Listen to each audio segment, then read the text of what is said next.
401k advisor, we could argue that all plans are very similar. They have employees, decision makers, assets under management. The main objectives: cost, controlling fiduciary exposure, employee outcomes, preparing the owner for retirement.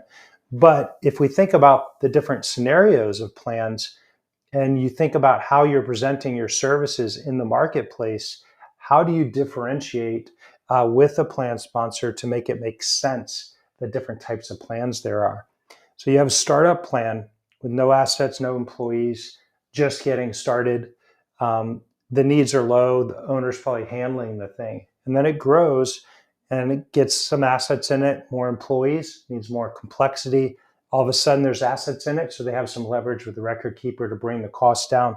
The employer probably has some ability to fund. Maybe they have an HR person, maybe they don't have an HR person. And then the company continues to grow into the mid to large market, hundreds if not thousands of employees. No longer feasible for the employer to do more complex plan designs. It's all about data, ease of administration, HR team, and so forth. So the elements or components of a plan are the same between these three types. The plans are very different. So one of the elements you want to establish with a plan sponsor is that phase one, phase two, phase three, and give them context to understand that the needs of a startup plan are very different. And one of the things that we're trying to trigger here is we're trying to give that plan sponsor in their own mind permission to understand that while their plan now is grown into phase two, we were making good decisions when we were in phase one. It's a new need, there's a new set of needs, more complexity and all that. We need to reevaluate that. Maybe it's from the standpoint of the advisor that was serving the plan that helped them get it up and running.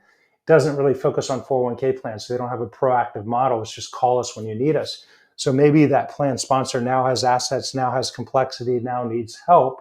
So context, maybe it's going out and explaining to a plan sponsor that these are the phases that businesses go through.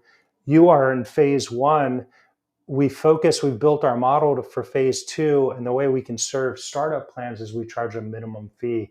So the application of how you use this three-phased approach is pretty wide. But going into a presentation, making your presentation, and without first creating context for that plan sponsor, that there's different size plans, there's three phases that plans go into, and based on their phase that they're in, the certain model, the needs, the complexity, the leverage they have or don't have will change. And that's why you're there to meet with them. This will help you create a sense of urgency as opposed to, hey, we already have a plan, we're in good shape. Well, you have a plan, but which phase are you in, and what do you need to do with the plan? So here's the application. As you think through your presentation for this next year, when you get in front of a plan sponsor, we here for the phase conversation will really help you dial up the sense of urgency and give them context to understand, okay, why is it that we need to go on and make a change on? So it's really easy to jump in and immediately talk about the core disciplines without painting that context picture. But a lot of times doing that will increase the likelihood of the plan that opportunity stalling out for you. So as you think through your presentation, where and how are you building in the phase conversation into your presentation to give that prospect the context to either hire you, be more likely to hire you today when you make the presentation, or if they're not ready, have a clear picture of what will be playing out in their business and in their plan when it's appropriate, hey, to give you a call back and have you come back in and revisit from that initial meeting.